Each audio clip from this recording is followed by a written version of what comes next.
Hello everyone. आज हम आपको एक इम्पॉर्टेंट योग मांगलिक योग के बारे में बात करेंगे, जिसको लेकर के लोगों के मन में बहुत शंका रहती है। तो आप बहुत जल्दी फटाफट खुद अपने चार्ट को देख करके आइडिया लगा सकते हैं कि आप मांगलिक हैं या नहीं हैं।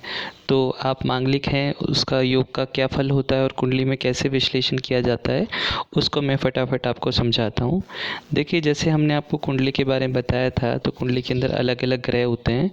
उसके अंदर अगर मंगल आपका लग्न से प्रथम, चतुर्थ, सप्तम, अष्टम या 12वें भाव में हो, मतलब आपकी कुंडली के first house, fourth house, seventh house, eighth house और ट्वेल्थ हाउस में अगर मंगल होता है तो वो इंसान मांगलिक कहलाता है। और उसको चंद्र लग्न से भी देखा जाता है। वो सब मैं आपको एग्जांपल लेके समझाऊंगा, तो आपको ऐसा कुछ परेशान होने वाली बात नहीं है। अगर आपको किसी पंडित ने बताया आप मांगलिक हैं, तो आप खुद चेक कर सकते हैं, और उसके बाद हम उसके क्या फल होते हैं और उसके क्या उपाय होते हैं उसके ऊपर भी चर्चा करेंगे। पहले इस कुंडली को देखते हैं। देखिए, यहाँ से टॉप से आप गिनना शुरू कीजिए। 1 2 3 4 5 6 7 8 9 10 11 12, ये 12 हाउसेस होते हैं। तो यहाँ फर्स्ट में, फोर्थ में, सेवन्थ में, एट्थ में और ट्वेल्थ में, इन लोकेशंस पर अगर मंगल होता है तो आप मांगलिक होते हैं। एक बार फिर से मैं समझा देता हूँ।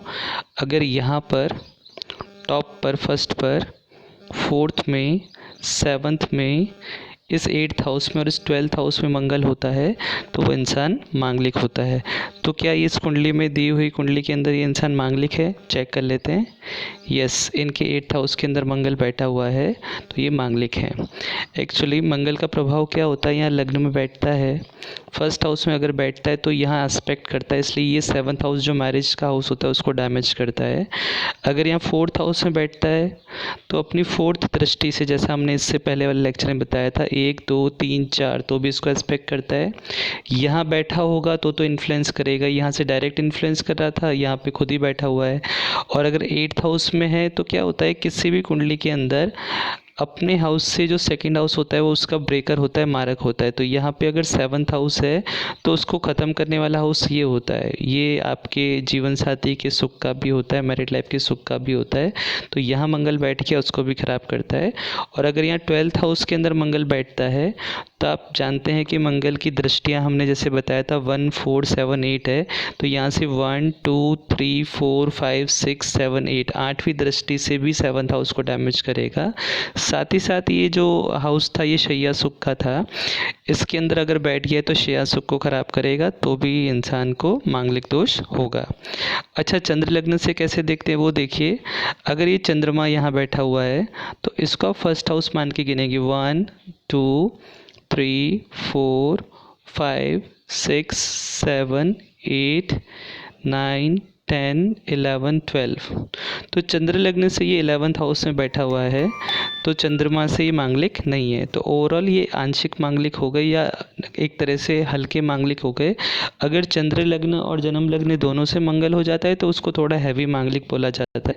जब भी आप मैच करते हैं तो उसके अंदर रिजल्ट में भी आता है कि आप हैवी मांगलिक हैं या फिर आप कम मांगलिक हैं। तो इसके अंदर ये थोड़े लाइट मांगलिक हो गए, फिर भी मंगल का इफेक्ट तो रहेगा। मंगल के असर से क्या होता है, एक्चुअली शादी लेट होती है इंसान की, लगभग 28 वर्ष हो जाते हैं उसके बाद ही विवाह होता है। विवाह के अंदर परेशानी होती है उससे पहले, या तो आपका लव अफेयर वगैरह ब्रेक हो जाता है या फिर आपकी एंगेजमेंट ब्रेक हो जाती है। 28 साल तक कोई ना कोई कष्ट देता है, लेकिन ये एक योग है, कोई दोष नहीं है, ठीक है। क्योंकि ये लोग थोड़े से क्या होते हैं, हार्ड वर्किंग होते हैं, सक्सेसफुल होते हैं, स्पोर्टी होते हैं, उसके अलावा जो भी काम ठान लेते हैं उसको करके लेते हैं, इसलिए थोड़े से क्या ज़िद्दी टाइप भी होते हैं। तो अपनी पसंद से ही शादी करते हैं, चाहे ये लव मैरिज करें या अरेंज मैरिज करें, इनको अपनी चॉइस ज़्यादा इंपॉर्टेंट होती है। आत्मसम्मान काफ़ी होता है, इसी को लेकर के जब इन्हें कोई चीज़ ख़राब लगती है तो ये दबते नहीं और उस चीज़ को ब्रेक कर लेते हैं। तो अगर ये लोग 28 के बाद शादी करें तो अच्छा रहता है। मांगलिक इंसान को मांगलिक से शादी करनी चाहिए, क्योंकि आपस में वो कैंसिल आउट हो जाता है।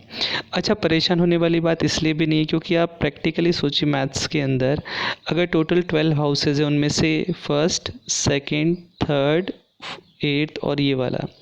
फर्स्ट 4 7 8 और 12 5 हाउसेस ऐसे हैं जहाँ पे मंगल अगर बैठ जाता है तो मांगलिक होता है। तो टोटल हाउस ही 12 होते हैं, तो 5/12, तो 50% के अराउंड लोग ऐसे हो गए जो मांगलिक होते हैं। तो उसमें चिंता करने वाली बात तो है ही नहीं। फिर चंद्र लग्न से भी देखा जाता है। हमारी कुछ और किताबों के अंदर और प्रमाणित भी किया गया है, देखा गया भी है कि अगर मंगल की जगह सूर्य, राहु, शनि ऐसे ग्रह भी उन स्थानों में बैठ जाते हैं, क्योंकि सूर्य को, राहु को, शनि को भी खराब ग्रह माना गया है। तो सूर्य, राहु, शनि ऐसे ग्रह भी अगर फर्स्ट 4 7 8 और 12th हाउस में बैठ जाते हैं तो वो इंसान भी आंशिक मांगलिक होता है।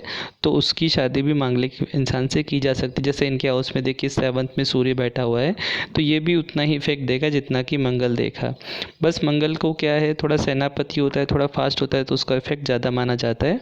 बाकी फल तो शनि भी खराब देता है, राहु भी खराब देता है। अच्छा, आगे एक और चार्ट देखते हैं, उसके अंदर हम और कंफर्म करेंगे, ताकि आपको और इससे अगर किसी ने आपको गलत बता दिया है कि आप मांगलिक हैं या उसके आपको बहुत बुरे परिणाम मिलेंगे, तो मैं आपको क्लैरिटी कर देता हूँ। ये देखिए शाहरुख खान की कुंडली है जो हमने फर्स्ट चैप्टर में लिया था। 1 2 3 4th, इनके 4th हाउस के अंदर मंगल है, तो शाहरुख खान मांगलिक हैं। हाँ, इनको शादी के अंदर आपको ने इनकी पूरी स्टोरी पढ़ी है, इनको थोड़ी बहुत परेशानियाँ आई थी, लेकिन फाइनली इन्होंने लव मैरिज किया बिकॉज ऑफ वीनस। वीनस इनके 5th हाउस के अंदर है और शनि भी इनके सप्तम में बैठा हुआ है, तो काफ़ी अच्छे मांगलिक हैं। ठीक है, एक तरह से यहाँ पे शनि भी इनको मांगलिक बना रहा है, एक तरह से मंगल भी मांगलिक बना रहा है, तो थोड़ा हैवी चार्ट है।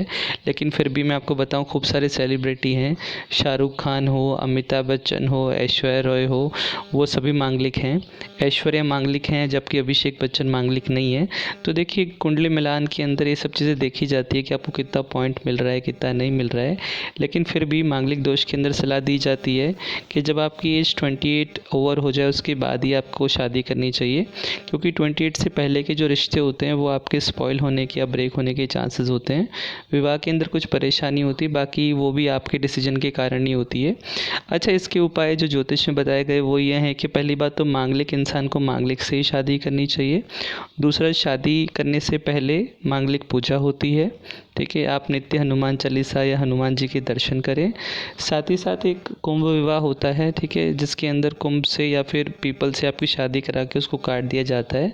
तो जैसा कि बताया गया है कि मृत्यु हो जाती है, विवाह ब्रेक हो जाता है, तो उसको ऑलरेडी कुंभ विवाह करा करके वो सब दोष को शांत कर लिया जाता है। तो अगर आप 28 साल से पहले शादी करें या बाद में भी कर रहे हैं तो इसको पूरा करके आप इसकी शांति करा सकते हैं।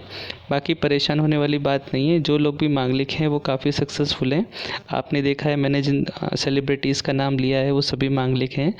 देखिए, किसी का भी चार्ट एकदम परफेक्ट तो नहीं होता है, लेकिन हाँ, मांगलिक लोग जो होते हैं ज़्यादातर इंजीनियर वगैरह या मिलिट्री वगैरह में होते हैं। जो देखा गया है उसमें ये होता है कि सगाई वगैरह टूट जाती है या शादी लेट होती है, या फिर शादी होने के बाद भी कभी कभी हस्बैंड वाइफ को दूर दूर रहना पड़ जाता है।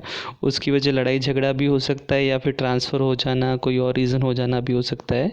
तो अगर आपको कोई मांगलिक बताता है तो आपको परेशान होने वाली ज़रूरत नहीं है। और आप चेक भी कर लीजिए, कई लोग पैसा बनाने के लिए भी मांगलिक दोष बता देते हैं। ठीक है, उसकी पूजा के नाम पे आपसे पैसा ऐंठते हैं। तो आप खुद अपने चार्ट के अंदर ओपन कर लीजिए। तो अगर आपके यहाँ पर 1st house, 4th house, 7th house, 8th house और ये वाले हाउस, इन पोजीशन पे अगर आपको मार्स बैठा हुआ नज़र आता है तो आप मांगलिक हैं।